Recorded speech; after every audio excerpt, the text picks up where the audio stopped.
بالله من الشيطان الرجيم يا أيها الذين آمنوا كتب عليكم الصيام كما كتب على الذين من قبلكم لعلكم تتقون. Hadirin sidang jamaah Al-Husna yang dirahmati oleh Allah Subhanahu wa taala, Imam Rawatib dan seluruh pengurus DKM, mudah-mudahan insyaallah kita senantiasa dibahagiakan oleh Allah Subhanahu wa taala. Allah murahkan rezeki kita dan mudah-mudahan insyaallah kita dilindungi oleh Allah Subhanahu wa taala dari segala mara bahaya, dan Allah jauhkan kita dari segala macam penyakit. Insyaallah, amin ya rabbal alamin. Hadirin dirahmati oleh Allah Subhanahu wa taala, tak terasa kita sudah di malam yang keempat dari bulan suci Ramadan. Semoga amal ibadah kita, bagi kita jamaah Masjid Al-Husna, ini adalah masjid simbol perjuangan di Jakarta Utara. Saya kira bagi jamaah yang mengalami sejak masih anak-anak, masih muda, sudah menjadi jamaah Al-Husna, tentu merasakan perjuangan masjid ini sebagai simbol kekuatan Islam di Jakarta Utara. Semoga insya Allah ruhiyah perjuangan ini senantiasa bangkit apapun kondisi bangsa dan negara kita, ekonomi, sosial, politik, dan budaya yang melanda negeri kita Indonesia. Mudah-mudahan jamaah Masjid Al-Husna senantiasa diberikan semangat perjuangan oleh Allah Subhanahu wa taala. Insyaallah, amin ya rabbal alamin. Dari ayat yang tadi saya kutip, yang sudah masyhur ketika memasuki bulan suci Ramadan, ayat ini selalu kita baca. Ya ayyuhalladzina amanu, wahai orang-orang yang beriman, kutiba alaikumusiyam, diwajibkan atas kalian untuk melaksanakan ibadah puasa. Kama kutiba alal ladzina min qablikum, sebagaimana yang telah diwajibkan atas orang-orang sebelum kalian. Tentu di malam pertama, di malam yang kedua, di malam yang ketiga, para guru-guru kita telah membahas tentang asyamnya, tentang puasanya, terutama puasa di bulan Ramadan. Tapi kali ini ingin saya menggarisbawahi tentang satu kalimat min qablikum. Puasa itu sudah diwajibkan atas umat sebelum kalian. Sebelum turun syariat Nabi Muhammad SAW tentang ibadah puasa, maka umat-umat terdahulu sudah melaksanakan ibadah puasa jauh sebelum kedatangan Nabi kita Muhammad SAW. Jadi kalau kita kenal ibadah haji adalah ibadah yang disyariatkan oleh Allah kepada Ibrahim dan dilaksanakan oleh Nabi Muhammad SAW, maka syariat puasa itu sudah disyariatkan sejak dulu kala, sejak zaman nabi-nabi terdahulu. Bahkan Nabi Musa punya puasa. Puasanya Nabi Musa selama 40 hari. Ketika mendaki Bukit Tursina, Nabi Musa puasanya 40 hari. Kemudian Maryam, ibundah Maryam, ibu dari Nabi Isa alaihissalam, juga punya puasa. Puasanya yakni tidak berbicara. Dan bahkan dalam kajian, Profesor Dr. Rusli Malik menemukan bahwa ternyata semua agama-agama di dunia ini punya syariat puasa. Yahudi punya syariat puasa, Nasrani punya syariat puasa, bahkan Hindu dan Buddha punya syariat puasa. Semua agama-agama di dunia punya syariat puasa, bukan hanya orang Islam. Bahkan ditemukan bahwa ternyata yang namanya binatang pun juga puasa. Hadirin dirahmati oleh Allah Subhanahu wa taala. Untuk apa syariat puasa itu? Syariat puasa itu adalah mengembalikan energi. agar mencapai tingkat derajat yang tertinggi sesuai dengan syariat puasa umat-umat yang bersangkutan. Nah, karena itu hadirin rahmati oleh Allah Subhanahu wa taala, untuk syariat puasa umatnya Nabi Muhammad sallallahu alaihi wasallam paling tidak ada 3 tujuan kita disyariatkan puasa. Yang pertama, untuk mengembalikan kekuatan ruhiyah dan kekuatan iman kita sebagai umat Islam. Karena itu Allah Subhanahu wa taala mengawali kalimat perintah puasa dengan kalimat ya ayyuhalladzina amanu, wahai orang-orang yang beriman. Artinya apa? Iman dengan asyam, iman dengan puasa itu punya hubungan yang sangat erat. Orang berpuasa insya Allah imannya akan meningkat, energi spiritualitasnya akan meningkat, energi ruhiyahnya akan meningkat. Buktinya apa? Buktinya ketika Rasulullah Shallallahu Alaihi Wasallam perang Badar. Perang Badar itu adalah perang yang sangat mengguncang hati Nabi Muhammad Shallallahu Alaihi Wasallam. Bayangkan 1000 pasukan kafir melawan 300 pasukan kaum muslimin. Tidak akan pernah berimbang 300 melawan 1000. Tatkala itu pasukan kaum muslimin berada di dalam bulan Ramadan, Nabi sedang berpuasa dan sahabat-sahabatnya. Dengan 300 orang yang sedang berpuasa melakukan ibadah Ramadan, mampu menumbangkan 1000 orang biiznillah, dengan izinnya Allah Subhanahu wa taala. Inilah kekuatan puasa. Jadi kalau orang sedang berpuasa, kekuatannya berlipat-lipat untuk mencapai sesuatu, untuk mencapai keridhaan Allah Subhanahu wa taala. Hadirin rahmati Allah Subhanahu wa taala. Dulu waktu Muhammad Al-Fatih ingin menguasai Eropa, satu-satunya pasukan Islam yang bisa menguasai Eropa adalah Muhammad Al-Fatih. Sejak zamannya Rasulullah, Romawi tidak bisa ditundukkan. Zamannya Umar Ibn Khattab dikirim pasukan untuk menguasai Romawi. Semuanya pasukannya kalah dan mereka mundur teratur. Dilanjutkan di zaman Bani Umayyah, dikirim lagi pasukan. Semuanya pasukan itu kalah dan banyak yang tewas dalam peperangan. Daulah Abbasiyah pun juga seperti itu, dikirim pasukannya untuk menguasai Romawi. Tidak ada satupun pemerintahan Islam yang bisa menumbangkan Romawi, karena begitu kuatnya Kristen Romawi pada saat itu. Adalah seorang hamba Allah Subhanahu wa taala, panglima perang bernama Muhammad Al-Fatih.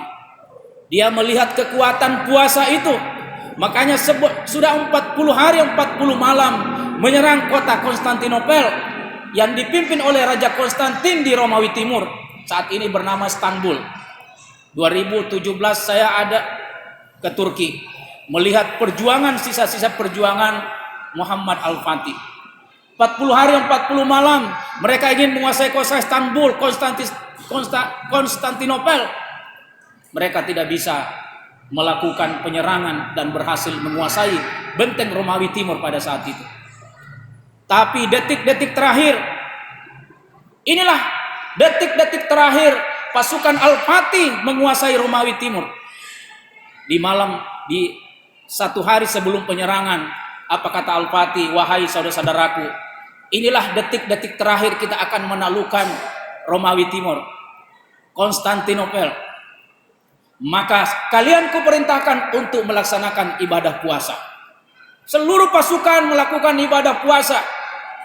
Dari komandan sampai kepada prajurit, semua melakukan puasa. Apa yang kemudian terjadi? Terjadilah pertempuran yang menentukan pada saat itu. Akhirnya kota Konstantinopel dikuasai oleh pasukan umat Islam yang dipimpin oleh Al-Fatih, sehingga Konstantinopel itu dirubah namanya menjadi Istanbul, Turki pada saat ini. Subhanallah. Itulah puasa kita yang kita lakukan. Karena itu di saat kita puasa, sesungguhnya energi kita, ruhaniyah kita itu berlipat-lipat. Makanya banyak orang-orang yang ketika punya urusan, punya hajat, puasa dulu. Jadi bapak-bapak, saudara-saudaraku, ibu-ibu sekalian, adik-adikku, punya hajat, di mana hajat itu susah sekali terkabulkan. Susah sekali doa-doa kita tembus ke langit. Karena itu, para orang tua kita dulu, para ulama kita menganjurkan puasa terlebih dahulu. Puasa terlebih dahulu. Kalau saudara-saudaraku puasa, insya Allah akan terbuka pintu-pintu langit. Karena yang dijamin diijabah doanya adalah orang-orang yang berpuasa. Tidak ada doa yang dijamin oleh Allah dalam kondisi normal kecuali doanya orang-orang berpuasa. Kata Rasulullah, ad-du'a'u indal fitri ma turaddu. Doanya orang-orang yang lagi ingin berbuka puasa, doanya tidak akan pernah ditolak oleh Allah Subhanahu wa taala. Karena itu, inilah yang pertama Allah perintahkan kepada kita. Tujuan kita untuk puasa adalah meningkatkan kekuatan ruhania kita, iman kita kepada Allah Subhanahu wa taala. Itu insyaallah bagi kita umat Islam Indonesia, kalau puasanya benar, kita akan bertambah kuat. Kalau puasa kita benar, kenapa puasa kita belum menunjukkan kekuatan umat Islam? Karena kita puasa lebih banyak megang handphone. Kita puasa lebih banyak nonton TV. Kita puasa lebih banyak tidurnya daripada ngajinya. Kita puasa lebih banyak ngerumpinya daripada ibadahnya. Itulah makanya puasa kita nggak mencapai derajat yang sesungguhnya. Tapi kalau kita puasa yang benar, mulut kita puasa, mata kita puasa, perut kita puasa, hati kita puasa, maka insya Allah kekuatan itu akan kita rasakan dalam hati kita. Yang kedua, hadirin rahmati oleh Allah Subhanahu wa taala, tujuan kita untuk melaksanakan ibadah puasa, kata Rasulullah, sumu tasihhu. Puasalah kamu agar kamu sehat. Mungkin saudara-saudara sekalian pernah membaca dari jurnal. Itu ditemukan di Jepang, ada namanya teori lapar. Teori mengosongkan perut. Ternyata dengan kita banyak mengosongkan perut, dengan banyak lapar, maka insya Allah kita akan menjadi sehat. Ternyata hadirin rahmati oleh Allah Subhanahu wa taala, 15 abad yang lalu Rasulullah sudah berkata, sumu tasihu, berpuasalah kalian supaya kalian sehat. Orang Jepang baru menemukan bahwa ternyata perintah lapar, perintah puasa mampu menyembuhkan berbagai macam penyakit. Karena itu orang-orang terjaga puasa Senin Kamisnya, terutama puasa Ayyamul Bid 13, 14, 15 setiap bulan Hijriah, insya Allah akan terhindar dari penyakit-penyakit dan mampu menyembuhkan orang yang sedang sakit keras. Itu dengan satu perintah, yakni perintah ibadah puasa.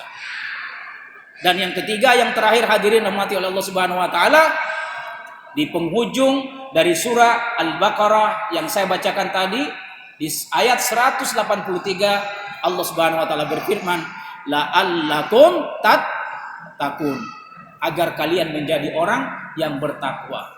Jadi puasa yang kita lakukan selama sebulan penuh,